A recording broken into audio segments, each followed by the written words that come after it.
Hey dudes and dudettes, I'm Derek with GameSomniac, and we are back with more information surrounding that $2 million lawsuit between 3D Realms and the heavy metal pioneers Iron Maiden.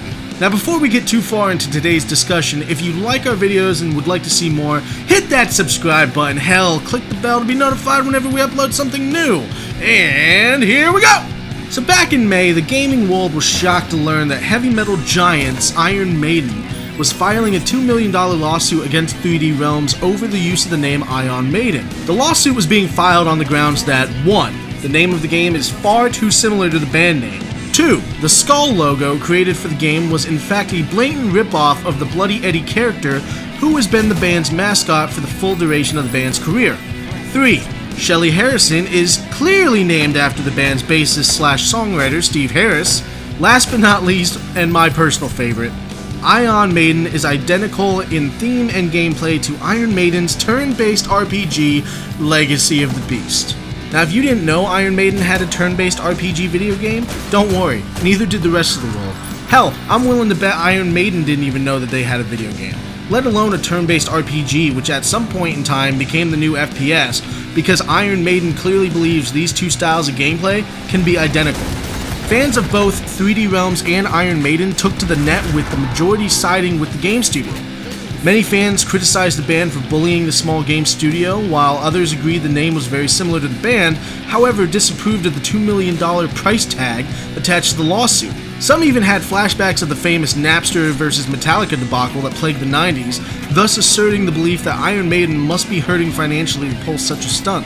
These, however, still remain only a speculation, as the band itself is yet to come forward displaying any kind of knowledge that this whole event is even taking place. You see, it wasn't Iron Maiden that filed the suit, but the band's holding company.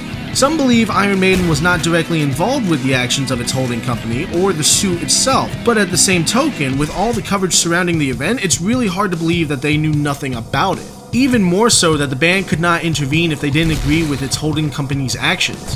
Now on May 30th, 3D Realms released a statement via Twitter acknowledging the lawsuit and the claims against them, and further expressing that no action would be taken until the studio had received the official lawsuit, at which time the studio would make any necessary adjustments, otherwise, business as usual. Now on July 11th, 3D Realms would finally announce that the game had officially changed its name to Ion Fury. Along with the name change came a plethora of new posters and advertisements, as well as an official trailer and release date for the game. It's still unclear if that lawsuit was ever officially filed and sent to 3D Realms, however 3D Realms CEO Mike Nielsen stated in a press release that after careful consideration, we've decided to rename our first-person shooter Iron Maiden to Ion Fury. A lot of thought went into this, but most importantly, it would just be a disservice to our loyal fan base and the fantastic developers to drag out a long lawsuit. The amazing gameplay, interactivity, and pure fun is what makes Ion Fury a great game, not the title. So what do you all think of the new name? And how do you feel about the lawsuit altogether? Leave us a comment below and be on the lookout for our What We Know About Ion Fury video that should be out in the next week or so now that we have all the new details about the game.